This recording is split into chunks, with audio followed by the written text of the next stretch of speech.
حضور یہ سوال مسٹر مدن ککریا صاحب جو کوم لین ویسٹ نیو مالڈن سے ہیں جی ان کا ہے، اور وہ اس محفل میں تشریف رکھتے ہیں جی، لیکن انہوں نے مجھے کہا کہ میں ان کا سوال پڑھوں۔ ٹھیک ہے، شوق سے۔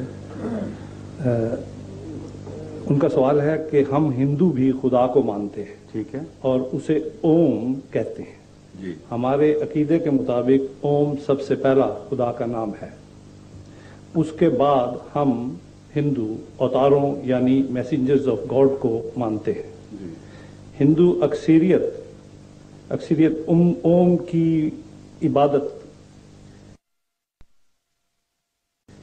ان اوتار کی وساطت سے کرتی ہے۔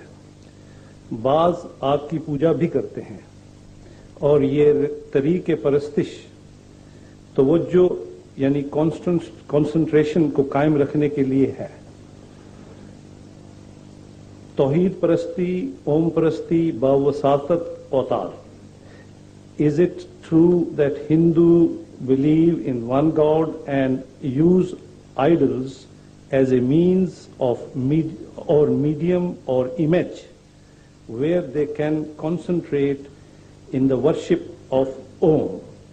Is this method all right for concentration? کیا یہ طریق عبادت توجہ کو قائم کرنے کے لیے درست ہے؟ میرے نزدیک یہ محض نفس کا دھوکہ ہے، اور سوال کرنے والے اگر خود اپنے نفس میں ڈوب کے دیکھیں تو ان کو معلوم ہوگا کہ اوم تو کہیں اوپر کہیں موجود ہے۔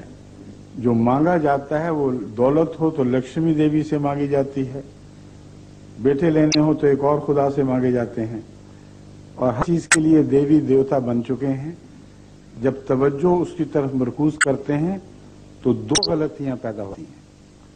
اول یہ کہ وہ دیوی بھی نظر نہیں آ رہی، وہ دیوی نظر نہیں آتی، اس کا ایک بت دیکھتے ہیں، اور بت کو اس طرح بناتے ہیں کہ اس سے اتنا مرعوب ہو جاتے ہیں تو بت ہی ذہن پر اور نفسیات پر حاوی ہو جاتا ہے۔ اس کی ایسی عزت کی جاتی ہے جیسے وہ خود خدا ہو۔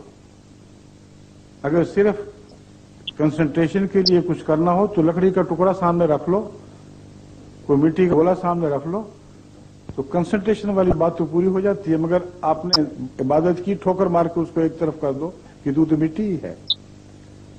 مگر ایسے بت کو جب کہا جائے کہ یہ دیوی نہیں، یہ بت ہے، تو اس پر خون خرابہ ہو جاتا ہے۔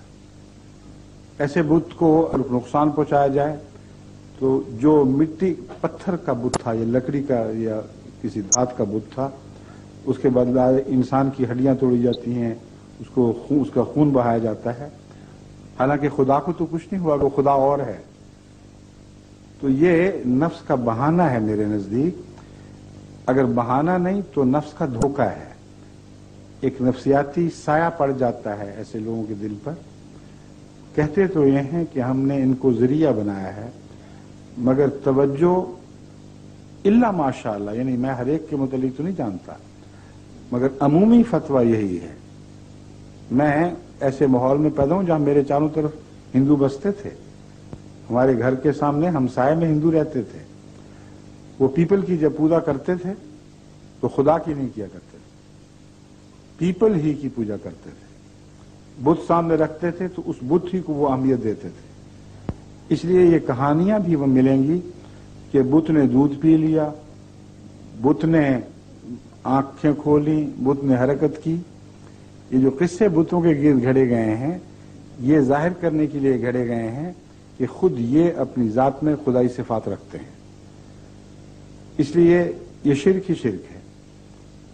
توجہ کا ایسا انتشار اپنی ذات میں خدا کی طرف توجہ قائم کر لیے کے لیے نہیں، بلکہ توجہ ہٹانے کے لیے ہے۔ اس لیے آخری خدا کے تصور سے کچھ نہیں مانگا جاتا، ان جھوٹے مصنوعی تصورات سے مانگا جاتا ہے۔ اب یہ بات دوسرے پہلو سے بھی غلط ہے۔ میں نے کہا تھا دو نقص ہیں اس میں۔ اول یہ کہ جن کو یہ دیوی دیوتا کہتے ہیں ان کو فی ذات ہی خدا کے ساتھ ہمیشہ سے موجود بتاتے ہیں۔ میں نے